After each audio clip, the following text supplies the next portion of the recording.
Hi friends, mastmaga.comಗೆ ಸ್ವಾಗತ. ನಾನು ಸುಜಯರಾಜ್. ಇವತ್ತು ನಮ್ಮ ಜೊತೆಗೆ ಲೈಫು ಇಷ್ಟೇನೆ, ಲೂಸಿಯಾ ಮತ್ತು ಯೂಟರ್ನ್ ಸಿನಿಮಾಗಳ ನಿರ್ದೇಶಕ ಪವನ್ ಕುಮಾರ್ ಅವರು ಇದ್ದಾರೆ.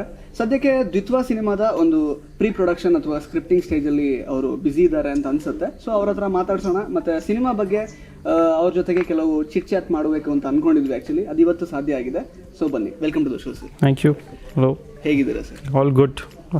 ಓಕೆ ಸರ್, ಈಗ ದ್ವಿತ್ವ ಸಿನಿಮಾಗೆ ಬರೋದಾದ್ರೆ ಆ್ಯಕ್ಚುಲಿ ನಾನೊಂದು ಪುನೀತ್ ರಾಜ್ಕುಮಾರ್ ಸರ್ ಜೊತೆಗೆ ಒಂದು ಸಂದರ್ಶನದಲ್ಲಿ ಮಾತಾಡುವಾಗ ಅವ್ರು ಹೇಳಿದರು, ಅಂದರೆ ಫಾರ್ ಎಕ್ಸಾಂಪಲ್ ಈಗ ಕಂಟೆಂಟ್ ಓರಿಯೆಂಟೆಡ್ ತುಂಬ ಫಿಲಮ್ಸ್, ಈಗ ಗಿರೀಶ್ ಕಾಸರವಳ್ಳಿ ಸರ್ ಮಾಡುವಂಥ ಸಿನಿಮಾ ಇರ್ಬೋದು, ಅಥವಾ ಪಿ ಶೇಷಾದ್ರಿ ಅವ್ರು ಮಾಡುವಂಥ ಸಿನಿಮಾ ಇರ್ಬೋದು, ಆ ಥರ ಸಿನಿಮಾಗಳನ್ನು ವೈಡರ್ ಆಡಿಯನ್ಸ್ ನೋಡೋ ಥರ ಮಾಡಿದರೆ I am always ready to produce and act in those films ಅಂತ ಹೇಳಿದರು ಆ್ಯಕ್ಚುಲಿ. ಬಟ್ ಈಗ ನಿಮ್ಮ ಸಿನಿಮಾಗೆ is ready for an experiment ಅಂತ ನಾನು ಓದಿದೆ ಆ್ಯಕ್ಚುಲಿ. ಸೊ ಕಂಪ್ಲೀಟ್ಲಿ ಇದು ಪುನೀತ್ ರಾಜ್ಕುಮಾರ್ ಸಿನಿಮಾ ಆಗಿರಲ್ಲ, ಇದು ಪವನ್ ಕುಮಾರ್ ಅವರ ಸಿನಿಮಾ ಆಗಿರುತ್ತೆ. Just Puneeth Rajkumar sir is acting in the cinema ಅನ್ನೋ ಥರ ಒಂದು ಈಗ ಒಂದು ಇಮೇಜ್ ಬಿಲ್ಡ್ ಆಗಿದೆ. That is good for our industry actually. So ಹೇಗೆ ನೀವು ಸ್ಕ್ರಿಪ್ಟ್ನ ಒಪ್ಪಿಸಿದ್ರಿ ಅಥವಾ? ಅಲ್ಲ, ಥ್ಯಾಂಕ್ಫುಲಿ ಅಗೇನ್ ಅದೊಂಥರ it's, I think people will talk, but it's not my film, it's not his film.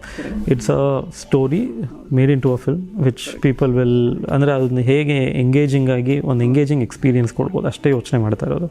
And ನಾನು ಬರ್ದಾಗ್ಲೂ ಇಟ್ಸ್ ನಾಟ್ ಅ ಲೈಕ್ ಏನೋ ತಲೆ ಕೆಡಿಸ್ಕೊಳ್ಳೋ ಅಂಥದ್ದೆಲ್ಲ ಏನೂ ಇಲ್ಲ. We are making a very honest film ಅಷ್ಟೇ. So when you read the story work for him. ಈ ಸೆಡ್ ಇದರಲ್ಲಿ ತುಂಬ ಚೆನ್ನಾಗಿರೋ ಎಮೋಷನ್ಸ್ ಇದೆ. As an actor I see I can do so much more ಅಂತ. ಸೊ ಐ ವುಡ್ ಸೇ ಆ ಬ್ಲಾಕಲ್ಲಿ ಅಥವಾ ನಾನು ಒಂದು ರಾಂಗ್ ಇದರಲ್ಲಿಲ್ಲ. ದಟ್ ನಾನೇನೋ I also don't believe that there is something called as a Puneet Rajkumar film, or there is anything called as a Darshan film or a Sudeep film. I think we all should just make films. ಅದು we have all wrongly ಏನಂತಾರೆ construct ಮಾಡಿದ್ದೀವಿ ಇವ್ರ ಥರ cinema ಅಂತ. And ಅದು ಯಾರೋ ಹೇಳಿದಾಗೆ ಆ ಥರದ್ದು ಇರಬೇಕು ಅಂತ ಅವರು ನಂಬ್ತಾ ಇದ್ದಾರೆ. But I would say there isn't anything like that. Given a opportunity, given a right setting, all these actors will want to do a film which the audience will want to engage with. ಅಂದರೆ 2 hour ನೋಡಿದಾಗ they want to remember it and want to come back and watch it again and again. So every creators by default, that is what makes them come into art. Yeah.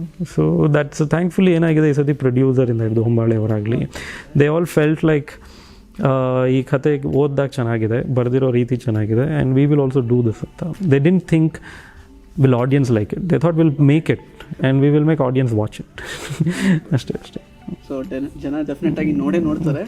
Because ಏಕೆಂತಂದರೆ sir, ನಾನು ಹೇಳೋದಂತಂದರೆ ಈಗ Puneeth Rajkumar sir followers ಇರ್ಬೋದು, ಅಥವಾ ನಿಮ್ಮ ಸಿನಿಮಾಗಳನ್ನು follow ಮಾಡ್ತಿರೋಂಥ audience ಇರ್ಬೋದು, ಅವ್ರಿಗೊಂದು picture ಇದೆ, ಅಂದರೆ ಇವರಿಬ್ಬರು ಸೇರಿದರೆ ಯಾವ ಥರ ಒಂದು ಪ್ರಾಡಕ್ಟ್ ಆಚೆ ಬರುತ್ತೆ ಅಂತ. ಸೊ ಆ ಒಂದು ಬೇಸಿಸಲ್ಲಿ ನಾನು ಕೇಳಿದ್ದೆ ಆ ಕ್ವಶನ್ನ.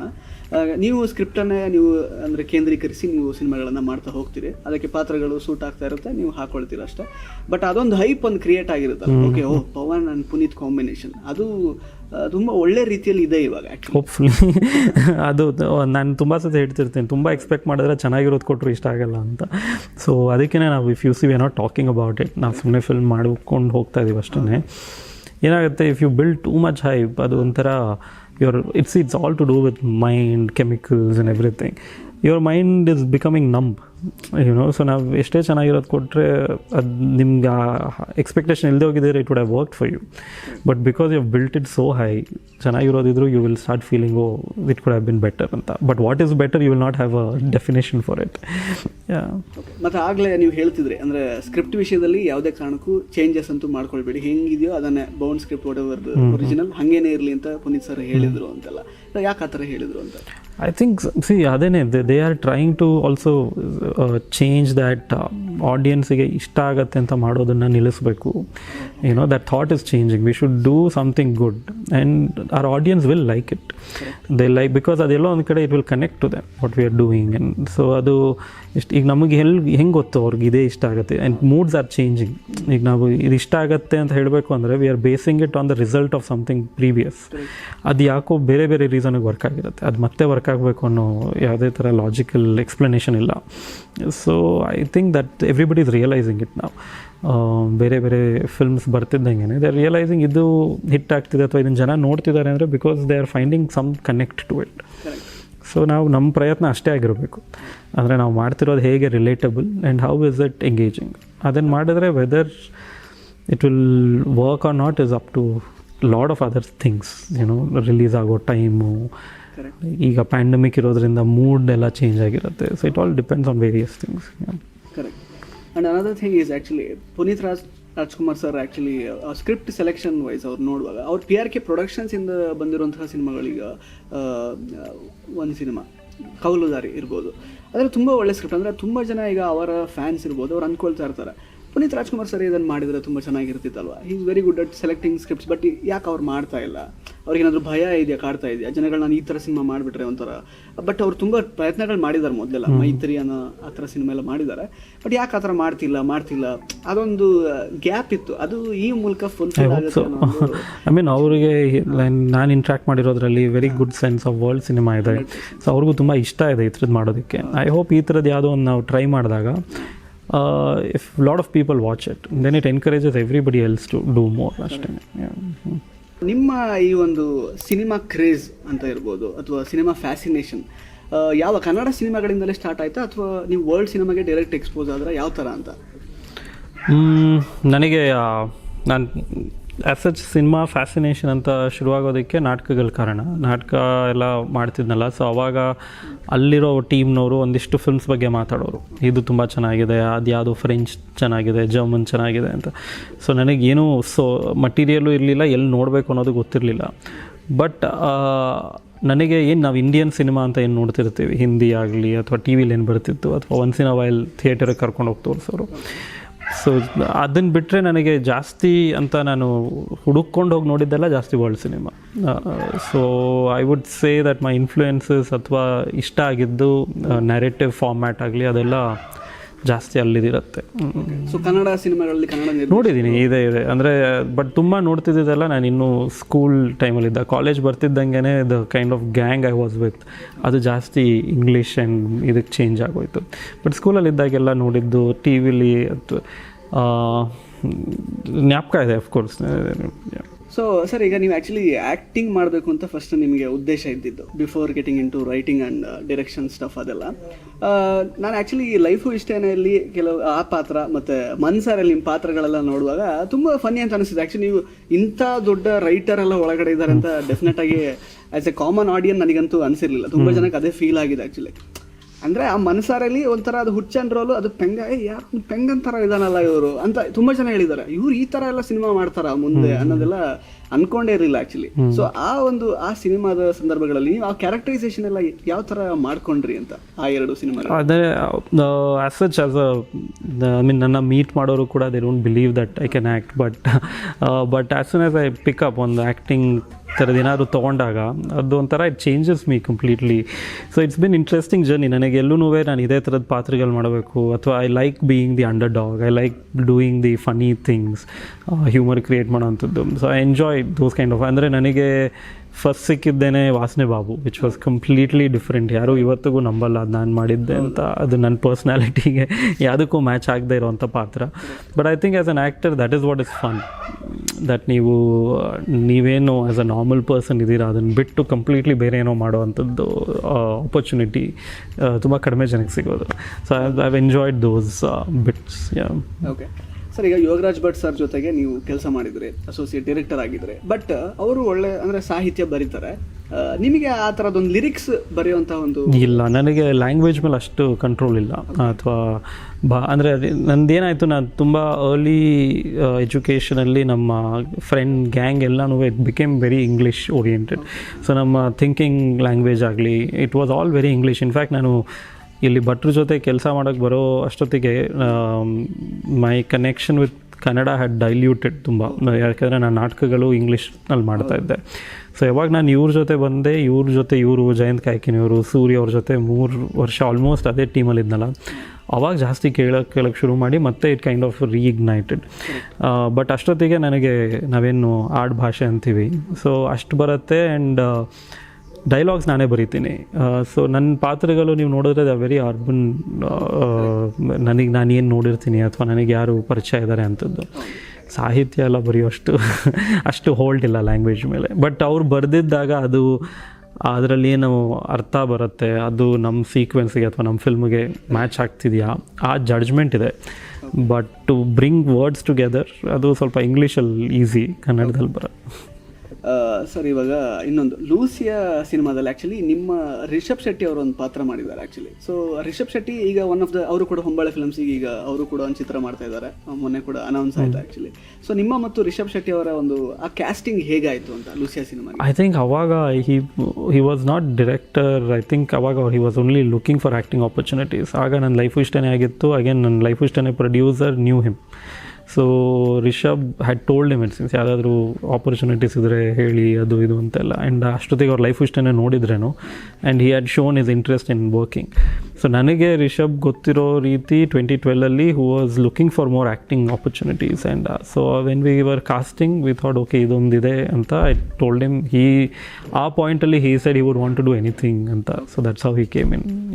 ಓಕೆ. ಸೊ ನೀವು ಅದರ ಸ್ಕ್ರಿಪ್ಟಿಂಗ್ ಸ್ಟೇಜಲ್ಲಿ ಇಲ್ಲ ಆಗ ನನಗೆ ಅವ್ರಿಗೆ ಪರಿಚಯ ಇದ್ದಿದ್ದೇನೆ ಆ್ಯಸ್ ಅ ಸಪೋರ್ಟಿಂಗ್ ಆ್ಯಕ್ಟರ್ ಅಂತ ಅಷ್ಟೇ. ಸೊ ಈಗ ನೀವು ಹೇಳಿದ್ರಿ ಸರ್ ಆಗಲೇ ನಿಮ್ಮ ಸಿನಿಮಾಗಳು ಆಲ್ಮೋಸ್ಟ್ ಅರ್ಬನ್ ಕನೆಕ್ಟ್ ಜಾಸ್ತಿ ಇರುತ್ತೆ ಅಂತ. ಬಟ್ ಆದರೆ ನೀವು ನೋಡಿರ್ಬೋದು ಈಗ ಮಾಸ್ ಸಿನಿಮಾಗಳು ತುಂಬ ಜನ ಅಂದರೆ ಜಾಸ್ತಿ ರೀಚ್ ಆಗೋದು ಮಾಸ್ ಸಿನಿಮಾಗಳು. ಈಗ ಮಾಸ್ ಹೀರೋಗಿನೇ ತುಂಬ ಒಂದು ಮೈಲೇಜ್ ಜಾಸ್ತಿ ಇಂಡಸ್ಟ್ರಿಲಿ ಆ ಥರದ್ದೆಲ್ಲ. ಸೊ ಆ ಥರ ಯಾವುದಾದ್ರೂ ನೀವು ಮಾಸ್ ಸಿನಿಮಾ ಮಾಡುವಂಥ ಐಡಿಯಾ ಏನಾದರೂ? ಹಂಗೆ ಅದ್ರ ಅರ್ಥನೇ ಗೊತ್ತಿಲ್ಲ ಏನು. ಐ ಮೀನ್ ಅಂದರೆ ಅಲ್ಲ ಅದೇನು. ಸೊ ಈಗ ಲೈಫು ಇಷ್ಟೇನಲ್ಲಿ I think I tried the most popular genre ಅಂದರೆ ಅಲ್ಲಿ ಲಡಾಖಲ್ಲಿ ಒಂದು ಸಾಂಗ್ ಬಂದು ಹೋಗುತ್ತೆ.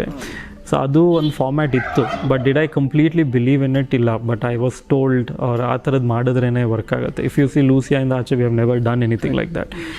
ಲೂಸಿಯಲ್ಲೂ ಹಾಡು ಬಂದರೆ it's part of the story ಆ ಥರ ಇದೆ. ಸೊ ನನಗೆ ಅದು ಈಸಿ ಪ್ಲಸ್ ಅದು ಮಾಡಬೇಕು ಅಂತ ಇಷ್ಟ. ಸೊ ಸಡನ್ನಾಗಿ ಅನ್ನೆಸೆಸರಿಲಿ ಯಾವುದೋ ಒಂದು ಕ್ಯಾರೆಕ್ಟರ್ನ ಹೈಲೈಟ್ ಮಾಡೋದಕ್ಕೆ ಒಂದು ಫೈಟ್ ಹಾಕೋದು ಅಥವಾ ಅದು ಯಾವುದೋ ಒಂದು ಸುಮ್ಮನೆ ಒಂದು ಸಾಂಗ್ ಹೋಗಿ ಬರೋದು, ಅದು ಥ್ಯಾಂಕ್ಫುಲಿ ಲೂಸಿಯಾ ಸಕ್ಸಸ್ ಆದಮೇಲಂತೂ I could completely reject that aspect. Life ಇಷ್ಟೇನಲ್ಲಿ ಇಟ್ ವಾಸ್ ಪಾಪ್ಯುಲರ್ ಜಾನರ್ ಫಿಲ್ಮೇ ಮಾಡ್ತಾ ಇದ್ದೀವಿ ಕಮರ್ಷಿಯಲಿ ಅಂತಲೇ ಅಂದ್ಕೊಂಡು ಮಾಡಿದ್ದಕ್ಕೆ ಆ ಪ್ಲೇಸ್ಮೆಂಟ್ಸ್ ಇತ್ತು. ಆ್ಯಂಡ್ ಅದೀಗ ಯಾವುದ್ರಲ್ಲೂ ನಂಗೆ ಅದು ಮಾಡೋ ಅವಶ್ಯಕತೆನೇ ಇಲ್ಲ. ಅದಕ್ಕೆ ಕರೆಕ್ಟ್, ಡೆಫಿನೆಟ್ಲಿ ಅಲ್ಲ ನಿಮ್ಮದೇ ಒಂದು ಜಾನರ್ ಸಿನಿಮಾ ಅಂತ 100% ಅದಕ್ಕೆ ಆಡಿಯನ್ಸ್ ಏನಿದ್ದಾರೆ. ಬಟ್ ನಾನಂದರೆ ಒಂದು ಆ ಥರದೊಂದು ವೈಡರ್ ಆಡಿಯನ್ಸ್ ರೀಚ್ ಇರೋಂಥ ವೈಡರ್ ಅಂದರೆ ನನಗೆ ಇವತ್ತಿನ ದಿನ I think that is also changed. ಯಾಕಂದರೆ ಇವತ್ತು ನೀವು ಈಗ it's 2012 I did Lucia. It's going to be 9 years or 10 years soon. But why are we still talking about it you know? So ಅಲ್ಲಿ ಒಂದು ಬಟ್ ಲೈಫ್ ಇಷ್ಟೇ ನಾನು ಆ ಥರನೇ ವೈಡರ್ ಅಂತಲೇ ಅಂದ್ಕೊಂಡು ಮಾಡಿದ್ದು. ಅದ್ರ ಬಗ್ಗೆ ಅಷ್ಟು ಮಾತಾಡ್ತಿಲ್ಲ. ಬಟ್ ಲೂಸಿಯಾ ಬಗ್ಗೆ 10 ವರ್ಷ ಆದರೂ ಇವತ್ತಿಗೂ ಬೇರೆ ಇಂಡಸ್ಟ್ರಿಯವರು it was a tripping point ಅಂತಾರಲ್ಲ, ಇಂಡಸ್ಟ್ರಿ ಚೇಂಜ್ ಅಂತ. ಆ ಥರ ಆಗ್ತಿದೆ ಅಂದರೆ ಐ ಥಿಂಕ್ ಎಲ್ಲೋ ಒಂದು ಕಡೆ ತಪ್ಪಾಗ್ತಿರೋದು. ವೈಡರ್ ಆಡಿಯನ್ಸ್ ರೀಚ್ ಮಾಡಬೇಕು ಅಂದ್ಕೊಂಡು ಮಾಡಬೇಕು ಅವ್ರಿಗೆ ಏನು ಮನಸ್ಸಲ್ಲಿದೆ ಆ ಸಿನಿಮಾನ ಮಾಡದೆ ಬೇರೆ ಏನೋ ಮಾಡ್ತಾ ಇದ್ದಾರೆ. ಹಾಗಾಗಿ ಅದು ಎಲ್ಲೂ ರೀಚ್ ಆಗ್ತಾ ಇಲ್ಲ. ನೀವು ಎಲ್ಲರೂ ಫಿಲ್ಮ್ ಮೇಕರ್ಸ್ ನನಗೆ ಈ ಥೀಮ್ ಬಗ್ಗೆ ಮಾಡಬೇಕು, ನನಗೆ ಇದ್ರ ಬಗ್ಗೆ ಏನೋ ಕಾಡ್ತಾ ಇದೆ ಅಂತ ಯೋಚನೆ ಮಾಡಿದ್ರೆ ಅದು ಇನ್ನೂ ಜಾಸ್ತಿ ದಿನ ಬರುತ್ತೆ. ಸೊ ಈಗ ಲೂಸಿಯಾ ಮಾಡಿದ್ದು ನಾವು ತುಂಬ ಕಡಿಮೆ ಬಡ್ಜೆಟಲ್ಲಿ. ಸೊ ಅದನ್ನು 10 ವರ್ಷ ಮೈಲೇಜ್ ಇರುತ್ತೆ ಅಂತ ಯಾರು ಯೋಚನೆ ಮಾಡಿದ್ವಿ? It has reach much wider audience than a commercial film. So and it's become like a reference for a Kannada industry. So adinno I mean I'm not gloating about it. ನನ್ನ work ಅಂತ I've completely detached from it. ನಾನು ಹೇಳ್ತಿರೋದು ಯಾವ cinema ನೀವು ಮನಸ್ಸಿಂದ ಮಾಡ್ತೀರಾ ಅದು that has a much wider reach. 100% sir. Actually ಈ ಆನ್ಸರ್ನ ನಾನು ಎಕ್ಸ್ಪೆಕ್ಟ್ ಮಾಡ್ತಿದ್ದೆ. ನೀವು ಹೇಳಿದ್ದು 100% ಸತ್ಯ. ಅಂದರೆ ಏನೋ ಒಂದು ರೀಚ್ ಮಾಡಬೇಕು ಅನ್ನೋ ಕಾರಣಕ್ಕೆ ಸ್ಕ್ರಿಪ್ಟಲ್ಲಿ ಚೇಂಜಸ್ ಮಾಡ್ಕೊಳ್ಳೋದು, ಸುಮ್ಮನೆ ಬೇಕಿದ್ದು ಬೇಡದೇ ಇರೋದ್ರಲ್ಲಿ ಹಾಕೋದು, ಅದು ತುಂಬ ಟೆಂಪ್ರರಿ ರೀಚ್ ಆಗುತ್ತೆ. ಅಟ್ ದ ಮೋಸ್ಟ್ ನಿಮಗೆ ಇವತ್ತಿನ ದಿನ ಅಂತೂ ಈ ಕೋವಿಡ್ ಸಿಚುವೇಶನಿಂದ ಆ theatrical first day second day hit ಅಂತ ಇತ್ತಲ್ಲ, ಅದು ಕೂಡ ಚೇಂಜ್ ಆಗೋಯ್ತು ಈಗ. ಸೊ ಮುಂಚೆ ಅದು 1-2 ದಿನದಲ್ಲಿ ಇಷ್ಟು ಜನ ಬಂದರು ಅನ್ನೋದನ್ನೇ they use to celebrate. But ಅದು ಯಾರು ಇಟ್ ಡಸಂಟ್ ಮ್ಯಾಟರ್. ಈವನ್ ಆ ನೋಡಿರೋರ್ಗೂ ಥರ್ಡ್ ಡೇ ಅದು ಮ್ಯಾಟರ್ ಆಗಲ್ಲ ಯುನೋ. ಸೊ ಐ ಡೋಂಟ್ ಅದರಿಂದನೇ I would say our industry has still stepped away from a bigger success.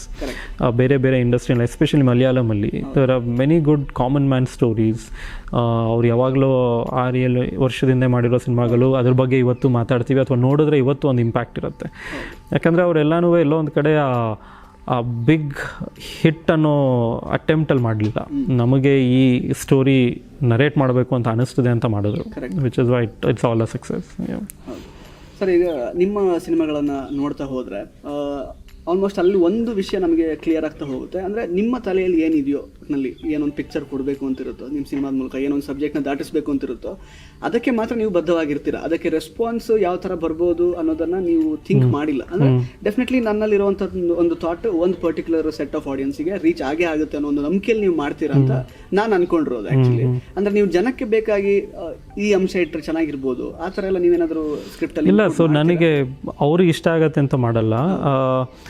ನನಗಿದು ಯಾವುದೋ ಒಂದು ಸೀನ್ ಇದ್ದರೆ ಇದನ್ನು ನಾನು ಹೇಗೆ ಪ್ರೆಸೆಂಟ್ ಮಾಡಿದ್ರೆ I am doing something that makes me happy, ಅಥವಾ how the character is justified, ಅಷ್ಟನ್ನೇ ಯೋಚನೆ ಮಾಡ್ತಿರ್ತೀನಿ. ಆಮೇಲೆ ಆ ಸೀನಲ್ಲಿ ಏನೋ ಮಾಡಿದಾಗ ಅದರದ್ದು ಥೀಮ್ ಅಥವಾ ಕೋರ್ ಏನಿರುತ್ತೆ ಅದು ಆಡಿಯನ್ಸ್ಗೂ ಕನೆಕ್ಟ್ ಆಗಬೇಕು. ಆಮೇಲೆ ಇದು ಈಗ ಅರ್ಥ ಆಗಲಿಲ್ಲ, ಅದನ್ನು ಅವರು ಕನ್ಫ್ಯೂಸಿಂಗ್ ಆಗಿ ಮಾಡ್ತಾರೆ. It's not my attempt. ನಾನು ಡೈರೆಕ್ಟಾಗಿ ಸ್ಪೂನ್ ಫೀಡ್ ಮಾಡ್ತಿಲ್ಲ ಅಷ್ಟೇ. ಐ ಆಮ್ ಸೇಯಿಂಗ್ ದಟ್ ನೀವು ಯೋಚನೆ ಮಾಡಿ, ನೀವು ಯಾಕೆ ಈ ಪಾತ್ರ ಹಿಂಗೆ ಮಾಡ್ದ, ಯಾಕೆ ಇಲ್ಲಿ ಅಂತ ನೀವು ಯೋಚನೆ ಮಾಡಿದ್ರೆ you will see more layers. Layer 1, layer 2, layer 3 ಅಂತ ನಾನೇ I am not going to say it. ಅದಕ್ಕೇ ನಿಮಗೆ ಇವತ್ತಿನ ದಿನಾನೂ ಯಾವುದಾದ್ರೂ ಫಿಲ್ಮ್ನ ಮತ್ತೆ ನೋಡಿದಾಗ ನಿಮಗೆ ಬೇರೆ ಏನಾದರೂ ಕಾಣಿಸ್ಬೋದು. ಯಾಕಂದರೆ ಆ ಟೈಮಲ್ಲಿ ನೀವು ಬೆಳೆದಿರ್ತೀರ, ನಿಮ್ಮ ಯೋಚನೆಗಳು, ನಿಮ್ಮ ಫ್ಯಾಮಿಲಿ ರಿಲೇಟೆಡ್, ವರ್ಕ್ ರಿಲೇಟೆಡ್ ಜರ್ನಿನಲ್ಲಿ ನಿಮ್ಮ ಮೆಚ್ಯೂರಿಟಿನೂ ಚೇಂಜ್ ಆಗುತ್ತೆ. ಸೊ ಇನ್ಫ್ಯಾಕ್ಟ್ ನಾನು ಮಾಡಿದ ಸಿನಿಮಾ ನನಗೆ ಬೇರೆ ಥರ ಕಾಣುತ್ತೆ. So so that is what art is. That ನೀವು ಸೇಮ್ ಪೇಂಟಿಂಗ್ನಾಗಲಿ ನಿಮ್ಮ ಲೈಫ್ ಎಕ್ಸ್ಪೀರಿಯನ್ಸ್ ಪ್ರಕಾರ ಬೇರೆ ಥರ ನೋಡ್ಬೋದು ಅಂತ. So evolution is must. ಅದು ಇಟ್ ಹ್ಯಾಪನ್ಸ್. ನೀವು ಈಗ ಒಂದೇ ಬ್ಲ್ಯಾಕ್ ಆ್ಯಂಡ್ ವೈಟ್ ಥರ ನಾನು ಇಷ್ಟೇ ಮಾಡಿದ್ದೆ ಅಂತ ಲಿಮಿಟೆಡ್ ಆರ್ಟ್ ಮಾಡಿದ್ರೆ ಅದು ಅಷ್ಟೇ ಕೊಡುತ್ತೆ. ನೀವು ಅದಕ್ಕೆ ಒಂದಿಷ್ಟು ಯೋಚನೆ ಹಾಕಿ ಡೈಲಾಗ್ಸ್ನ ಅದನ್ನು ಮಾಡಿದಾಗ I think it has a longer time period how people will interpret it. Sir, ಈಗ ನೀವು ಆಗ ಒಂದು ಸೆಗ್ಮೆಂಟಲ್ಲಿ ಮಾತಾಡುವಾಗ ಹೇಳಿದ್ರಿ ಆ್ಯಕ್ಚುಲಿ, ಅಂದರೆ ಇದು it's not a easy way getting into films ಅಥವಾ ಥಿಯೇಟರ್ ಅದೆಲ್ಲ ಇರ್ಬೋದು. ಆ್ಯಕ್ಚುಲಿ ಎಸ್ಪೆಷಲಿ ನಮ್ಮ ಒಂದು ಇಂಡಿಯನ್ ಮೈಂಡ್ ಸೆಟ್ ಅಂದರೆ ತುಂಬ ಸೆಟಲ್ ಆಗಬೇಕು ಆ ಥರದ್ದೆಲ್ಲ ಒಂದು ಮೈಂಡ್ ಸೆಟ್ ಇರುವಂಥ ನಾವು ಒಂದು ಸಮಾಜದಲ್ಲಿ ನಾವು ಬದುಕ್ತಾ ಇದ್ದೀವಿ. ಬಟ್ ಈಗ ಇನ್ನೂ ಕಾಂಪಿಟೇಷನ್ಸ್ ತುಂಬ ಜಾಸ್ತಿ ಆಗಿದೆ ಆ್ಯಕ್ಚುಲಿ. ಇಂಟ್ರೆಸ್ಟ್ ಇಟ್ಕೊಂಡು ಬರೋರು, ಪ್ಯಾಷನ್ ಇರೋರು, ಆ ಥರದ್ದೆಲ್ಲ. ಅಂದರೆ is it A feasible option ಈಗ ಇಂಡಸ್ಟ್ರಿಯಲ್ಲಿ ಒಂದು ಕೆರಿಯರ್ನ ನೋಡೋದು ಆ್ಯಕ್ಚುಲಿ ವರ್ಕ್ ಆಗಬಹುದಾ ಈಗಿನ ಒಂದು ಕಾಂಪಿಟೇಷನ್? ಅಂದರೆ ಈಗ ಏನಾಗ್ತಾ ಇದೆ, ಮೊಬೈಲಲ್ಲೇ ಶೂಟ್ ಮಾಡ್ಬೋದು. ಹಾಗಾಗಿ ತುಂಬ ಜನ ಡೀಪಾಗಿ ಕಲಿತಾ ಇಲ್ಲ. ಏನೋ ನಮಗೇನಾಗ್ತಿತ್ತು, ನನಗೆ I am happy I was in that generation. ಯಾಕಂದರೆ to be able to book a camera it was a big journey. ಅಂದರೆ ನೀವೀಗ for example if you look at cricket example ತೊಗೊಂಡ್ರೆ, ನೀವು ಇಂಡಿಯನ್ ಟೀಮಿಗೆ ಆಡಬೇಕು ಅಂದರೆ ಎಷ್ಟೋ ವರ್ಷ ಕಲಿತು ಸೆಲೆಕ್ಟ್ ಆದರೆ ಅಲ್ಲಿ ನಿಮಗೆ ಆಪರ್ಚುನಿಟಿ ಸಿಗುತ್ತೆ ಅನ್ನೋದೊಂದು ಇದೆಯಲ್ಲ. ಸೊ ನಮಗೆ ಫಿಲ್ ಮಾಡೋದಕ್ಕೆ ಆ ಥರ ಅನ್ನಿಸ್ತಾ ಇತ್ತು. You have to go through and learn every bit. ನಿಮಗೆ ಸೆಟ್ ಹೇಗೆ ಹ್ಯಾಂಡಲ್ ಮಾಡಬೇಕು, ಡಿಸಿಷನ್ಸ್ ಹೇಗೆ, ಅದನ್ನೆಲ್ಲ ಕಲಿತಾಗ್ಲೇ you will get to touch a camera ಅನ್ನೋದೊಂದು ಫೀಲ್ ಇರ್ತಾಯಿತ್ತು. ಈಗೇನಾಗೋಗಿದೆ, ತುಂಬ ಈಸಿಯಾಗಿ DSLR ಸಿಕ್ಬಿಡುತ್ತೆ. ಸೊ ಅವ್ರು ಅದನ್ನು ಏನೂ ಕಲಿದೆ, they are trying to jump in to shooting. So ಅವ್ರಿಗೇನು ಇನಿಷಿಯಲ್ ಐಡಿಯಾಸ್ ಯಾವುದೋ ಯೂಟ್ಯೂಬಲ್ಲಿ ವಿಡಿಯೋ ನೋಡ್ತಾರೆ. ಸೊ ತುಂಬ ಇನಿಷಿಯಲ್ ಐಡಿಯಾಸ್ನೇ ಸಿನಿಮಾ ಮಾಡೋಕ್ಕೆ ಹೋಗ್ತಾರೆ. And that is the drawback, because you have not let your idea to mature. ಎಷ್ಟೋ ಸತಿ ನಾನು ಒರಿಜಿನಲ್ ಡ್ರಾಫ್ಟ್ ಏನು ಬರೆದಿರ್ತೀನಿ ಇವತ್ತಿಗೂ, ದ್ವಿತ್ವಾದೂ ನಾನೇನು ಬಿಗಿನಿಂಗಲ್ಲಿ ಒಂದು 20 ಪೇಜ್ ಬರೆದಿದ್ದೆ, ಅದು ಈಗ 150 ಪೇಜ್ ಆಗೋ ಅಷ್ಟೊತ್ತಿಗೆ ಎಷ್ಟೋ ಎವಾಲ್ವ್ ಆಗ್ತಾನೆ ಹೋಗುತ್ತದು. ಆ ಟೈಮ್ ಕೊಡಲಿಲ್ಲ ಅಂದರೆ you will be shooting the 20 pages which will have the very initial ideas. So what I am seeing, ಅಥವಾ ನನಗೆ ಯಾರ್ಯಾರು ಫಿಲ್ಮ್ಸ್ ಕಳಿಸ್ತಾರೆ, ದ ಪ್ರಾಬ್ಲಮ್ ಇಸ್ ದ್ಯಾಟ್ ಒಂದು ಆಮೇಲೆ ಏನಾಗುತ್ತೆ, ಈಗ ಯೂಟ್ಯೂಬಲ್ಲಿ ಹಾಕ್ಬಿಡೋದು, ಅದನ್ನೊಂದು 4,000 5,000 ಜನ ಏನೋ ನೋಡ್ಬಿಟ್ಟು ಚೆನ್ನಾಗಿದೆ ಅಂತ ತಕ್ಷಣ ಎಲ್ಲೋ ಒಂದು ಕಡೆ ಅವ್ರ ತಲೆಯಲ್ಲಿ ಐ ಆಮ್ ಆಲ್ರೆಡಿ ದೇರ್ ಅನ್ನೋದು ಬಂದುಬಿಡುತ್ತೆ. And thankfully I didn't have that. You had to go through box office. ನಿಮಗೆ ಅಲ್ಲೆಲ್ಲೋ ಒಂದು ಕಡೆ ಈಗ ಲೈಫ್ ಇಷ್ಟನೇ ನೀವೇ ಹೇಳ್ದಂಗೆ it wasn't like it was above average success, but it was not like a over. So ನಿಮ್ಗೆ ಅದೊಂದು it gives you a result saying that this is how you are reaching your audience ಅಂತ. ಇವತ್ತು it's I would say it's very, unless ಈ Young film makers ಅವರೇ ಇದನ್ನು ಅರ್ಥ ಮಾಡಿಕೊಂಡು that nothing is easy ಅನ್ನೋದು ಅವ್ರು ಅರ್ಥ ಮಾಡ್ಕೊಳ್ದಾದ್ರೆ, they will all be creating at the most 1 or 2 good films and then they will fizzle out, because ಅವ್ರ ಫೌಂಡೇಶನ್ಸ್ ಇರಲ್ಲ. ಅದನ್ನು I have told like an old man, I am saying it in many interviews, that ಈ instant ಹಿಟ್ಟಿಗೆ ಬಿದ್ದರೆ you will not have a long term. ಈಗ ನನಗೆ ಯಾವಾಗ ಕುಡಿಯಡಿ ಮೈತೆ ಸೀರೀಸ್ನ ಕೊಟ್ಬಿಟ್ಟು ಇಷ್ಟೇ ಬಡ್ಜೆಟಲ್ಲಿ ಮಾಡಬೇಕು ಅಂದರು, I said okay doable only because of my 10 years. ಆ ಎಕ್ಸ್ಪೀರಿಯೆನ್ಸಲ್ಲಿ ನನಗೆ ಓಕೆ ಒಂದು ದಿನದಲ್ಲಿ ನಾನು ಇಷ್ಟು ಸೀನ್ ತೆಗಿಬೋದು, ಇಷ್ಟೇ ತೆಗಿಬೇಕು ಅಂತ ಒಂದು ಈಗ ನಾವು ಹೇಗೆ ಸೈಕಲ್ ಓಡಿಸ್ತೀವಿ, subconsciously as an instinct you learn. ಅದು ಅದಕ್ಕೆ ಟೈಮ್ ಕೊಡದೆ ಹೋದರೆ then you will be in danger. So 3-4 ಕೋಟಿ ಖರ್ಚು ಮಾಡ್ತಾರೆ, ಬಟ್ ಅವ್ರ ಔಟ್ಪುಟ್ ನೋಡಿದ್ರೆ it will not be worth that money. Yes sir, it was nice interacting with you actually.